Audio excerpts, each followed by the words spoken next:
Boneless chicken എടുത്തിട്ടുണ്ട്. പിന്നെ വേണ്ടത് സവോളയാണ്. അതിന് വേണ്ടിയിട്ട് ഞാൻ ഇവിടെ ഒരു വലിയൊരു സവോള ചോപ്പ് ചെയ്തെടുത്തിട്ടുണ്ട്. പിന്നെ 3 table spoon ginger garlic paste എടുത്തിട്ടുണ്ട്. അത് ഇഞ്ചിയും വെളുത്തുള്ളിയും രണ്ടും തുല്യ അളവിൽ എടുത്തിട്ട് നന്നായിട്ട് വെള്ളം ചേർക്കാണ്ട് പേസ്റ്റ് പോലെ അരച്ചെടുക്കുക. പിന്നെ നമുക്ക് ഇതിലേക്ക് വേണ്ട മസാലപ്പൊടികൾ. അതിന് വേണ്ടിയിട്ട് ഞാൻ ഇവിടെ ഒരു 1/4 ടേബിൾ സ്പൂൺ മഞ്ഞൾപ്പൊടി എടുത്തിട്ടുണ്ട്, 1/2 ടേബിൾ സ്പൂൺ മുളക് പൊടി, 1 ടേബിൾ സ്പൂൺ മല്ലിപ്പൊടി, 1/2 tablespoon garam masala, 1/4 tablespoon കുരുമുളകിന്റെ പൊടി, പിന്നെ പച്ചമുളക് ഞാനിവിടെ ചോപ്പ് ചെയ്തെടുത്തിട്ടുണ്ട്. ഈ പച്ചമുളക് നമ്മുടെ എരിവിനനുസരിച്ചിട്ട് ചേർക്കാം. പിന്നെ മല്ലിയില വേണം. പിന്നെ ചിക്കൻ നമുക്ക് ഫ്രൈ ചെയ്തെടുക്കാൻ വേണ്ടിയിട്ട് ഞാനിവിടെ കോൺഫ്ലവർ എടുത്തിട്ടുണ്ട്, ബ്രെഡ് ക്രംസ് എടുത്തിട്ടുണ്ട്. ഈ ചിക്കൻ നമ്മൾ ഏറ്റവും ആദ്യം ബോൾ പോലെ വറുത്തെടുക്കുകയാണ് ചെയ്യുന്നത്. എന്നിട്ട് ചിക്കൻ നമ്മൾ ബോൾ പോലെ വറുത്തെടുത്തിട്ട് ആ ചിക്കൻമേൽ നമ്മൾ വെക്കാൻ വേണ്ടിയിട്ട് ഞാനിവിടെ ചോപ്പ് സ്റ്റിക്ക് എടുത്തിട്ടുണ്ട്. അത് ഒന്നല്ലെങ്കിൽ ചോപ്പ് സ്റ്റിക്ക് എടുക്കുക, അല്ലെങ്കിൽ ടൂത്ത് പിക്ക് എടുക്കുക. ഈ ചോപ്പ് സ്റ്റിക്ക് ഞാനിവിടെ ഇതേപോലെ കുറച്ച് ചെറിയ പീസായിട്ട് ഇങ്ങനെ കട്ട് ചെയ്തെടുത്തിട്ടുണ്ട്. ഇത് ഉണ്ടാക്കാൻ വേണ്ടിയിട്ട് ഏറ്റവും ആദ്യം എന്ത് ചെയ്യുന്നത് വെച്ചിട്ടുണ്ടെങ്കിൽ ഈ ചിക്കൻ നമ്മൾ നന്നായിട്ട് മിക്സിയിൽ ഇട്ടിട്ട് പേസ്റ്റ് പോലെ അരച്ചെടുക്കും. ചിക്കൻ അരച്ചെടുക്കാൻ പോണതിന് മുമ്പ് ചിക്കൻ നമ്മൾ വേവിച്ചെടുക്കില്ല, നേരിട്ട് നമ്മൾ മിക്സിയിൽ ഇട്ടിട്ട് അരച്ചെടുക്കുകയാണ് ചെയ്യുന്നത്. നമുക്ക് ഏറ്റവും ആദ്യം ചിക്കൻ നമുക്കൊന്ന് അരച്ചെടുക്കാം. ഇതിന് വേണ്ടിയിട്ട് ഈ ജാറിലേക്ക് നമുക്ക് ചിക്കൻ ചേർക്കാം.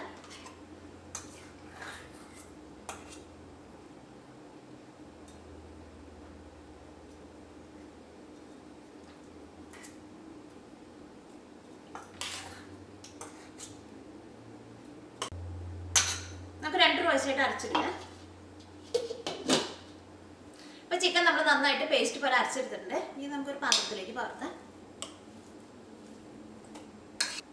ഈ ബാക്കിയുള്ള ചിക്കൻ നമുക്ക് ഇങ്ങനെ തന്നെ അരച്ചെടുക്കാം.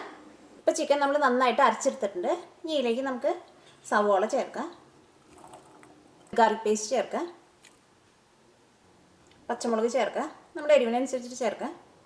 ഞാനിവിടെ അധികം എരിവില്ലാത്ത പച്ചമുളകാണ് ചേർത്തേക്കുന്നത്. ഇതിലേക്ക് നമുക്ക് 1 ടേബിൾ സ്പൂൺ മല്ലിപ്പൊടി ചേർക്കാം, 1/4 ടേബിൾ സ്പൂൺ മഞ്ഞൾപ്പൊടി ചേർക്കാം, 1/2 ടേബിൾ സ്പൂൺ മുളക് പൊടി ചേർക്കാം, 1/2 ടേബിൾ സ്പൂൺ ഗരം മസാല ചേർക്കാം, 1/4 ടേബിൾ സ്പൂൺ കുരുമുളകിൻ്റെ പൊടി ചേർക്കാം. ഇതിലേക്ക് നമുക്ക് ആവശ്യത്തിന് ഉപ്പ് ചേർക്കാം. ഇതെല്ലാം കൂടിയിട്ട് നന്നായിട്ടൊന്ന് മിക്സ് ചെയ്യാം.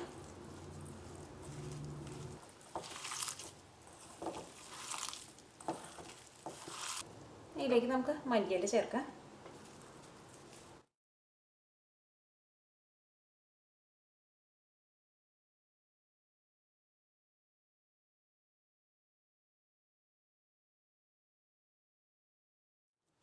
ഇപ്പോൾ ഇത് നമ്മൾ നന്നായിട്ട് മിക്സ് ചെയ്തെടുത്തിട്ടുണ്ട്. ഇനി ഇത് നമ്മൾ ചെറിയ ചെറിയ ബോളാക്കിയിട്ട് ഫ്രൈ ചെയ്തെടുക്കും. ഇത് നമുക്ക് ചെറിയ ചെറിയ ബോളാക്കി വെക്കാം.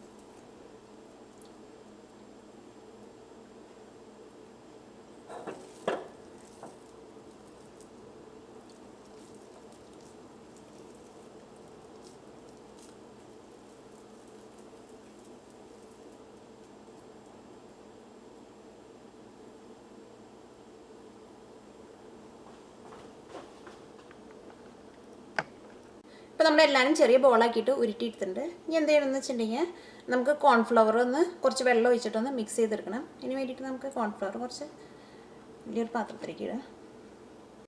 ഈ കോൺഫ്ലവറിലേക്ക് നമുക്ക് കുറച്ച് വെള്ളം ഒഴിച്ചിട്ട് കുറച്ച് വെള്ളം പോലെ ഒന്ന് കലക്കിയെടുക്കാം.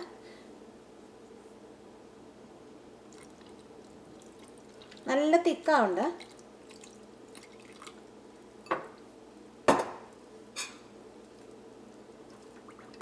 ഇതേപോലെ കുറച്ച് വെള്ളം പോലെ വേണം മിക്സ് ചെയ്തെടുക്കാൻ വേണ്ടിയിട്ട്.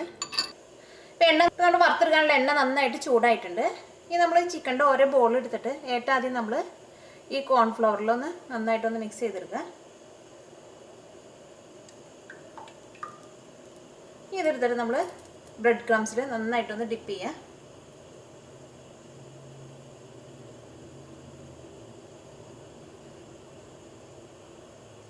ഇനി എടുത്തിട്ട് ചൂടായ എണ്ണയിലേക്ക് ഇടുക. നമുക്കൊരു മീഡിയം ഫ്ലെയിമിൽ വേണം ഇടാൻ വേണ്ടിയിട്ട്. എന്നാൽ മാത്രം ചിക്കൻ്റെ ഉള്ളിലേക്ക് നമുക്ക് നന്നായിട്ട് വെന്ത് കിട്ടുള്ളൂ. നമുക്കൊരു മീഡിയം ഫ്ലെയിമിലിടാം. എണ്ണ നന്നായിട്ട് ചൂടായി കഴിഞ്ഞ് കഴിയുമ്പോൾ തീ ഒരു മീഡിയം ഫ്ലെയിമിൽ വയ്ക്കുക.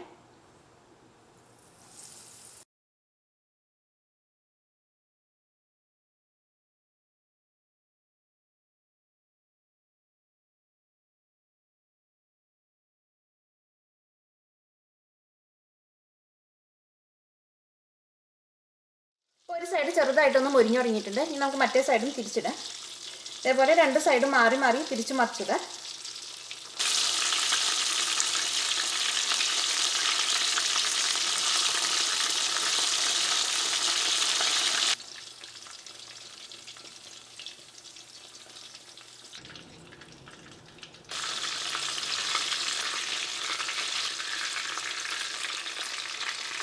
ഇപ്പോൾ ചിക്കൻ്റെ ബോളെല്ലാനും വറുത്തെടുത്തിട്ടുണ്ട്. ഇനി ഇതിൻ്റെ ഉള്ളിൽ നമുക്ക് ചോപ്പ് സ്റ്റിക്ക് വയ്ക്കാം.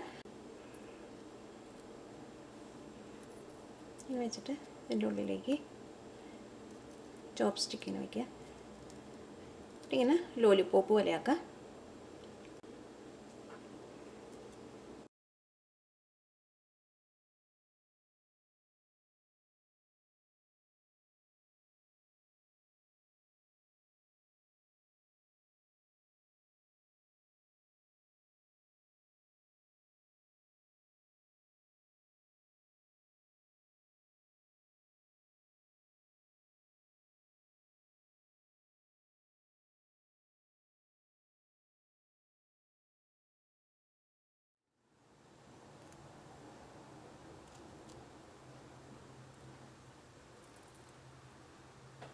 ചിക്കൻ ലോലിപോപ്പ് റെഡി ആയിട്ടുണ്ട്. ഇത് ചെറിയ കുട്ടികൾക്കൊക്കെ കഴിക്കാൻ വേണ്ടിയിട്ട് നല്ല ഇഷ്ടമായിരിക്കും.